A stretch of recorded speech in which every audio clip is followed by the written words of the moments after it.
Саламатсызбы, құрметті көрермендерім. Бүгін бауырдан котлет жасаймыз. Қойдың бауырын алдым. Бәрін бөліп, турап, мясорубкадан өткізіп алдым. Мясорубкадан өткізгенде 2 зубчик чеснок қостым.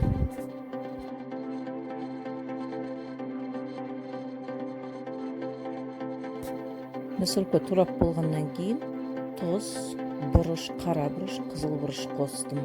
Барын жақсылап араластырып алдым.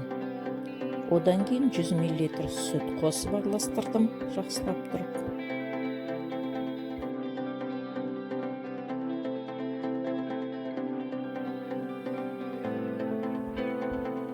Сүт қосып араластырып алдық, жақсылап тұрып.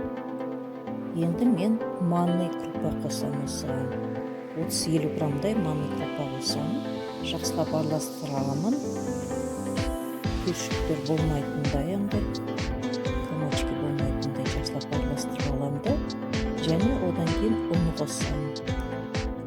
100 граммдай ұн қосып араластырам жақсылап тұрып. Қосып отырып, ұнды сеуіп отырып араластырып.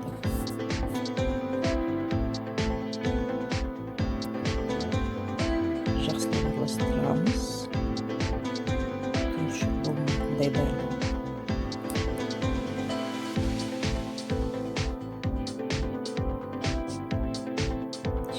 Бәрін жинаймыз. Одан кейін мен 2 жұмыртқа қосам. 2 жұмыртқа қосып, тағы да жақсылап араластырамыз.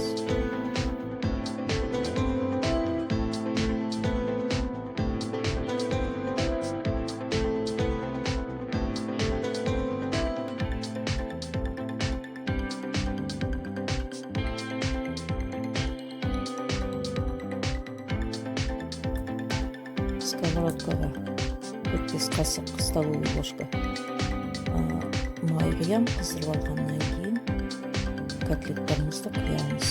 Біраз қасықпен құйып отырамын. Содан кейін бетін жауып қоямын. Буымен аздап пісіретіндей. Оны 1-2 минуттай, 1,5 минуттай ғана қуырамыз. Асты қызарғаннан кейін сразу аударамыз. Күн кетпейтіндей болсын.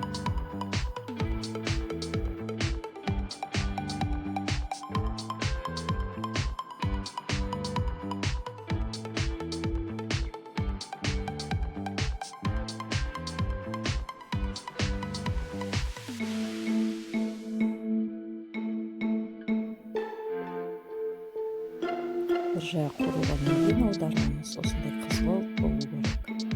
Әдемі қызғылт цвет шығу керек. Қуырылған.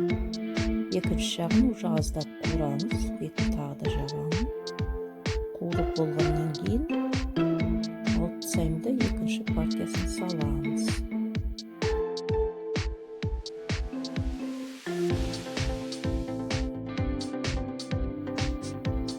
Гарнирге мен күріш пісірдім.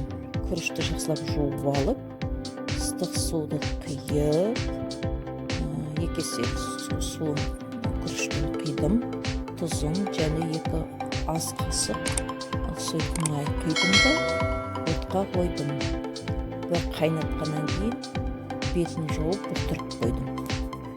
Менің каналыма жазылуға ұмытпаңыздар, ас дәмді болсын.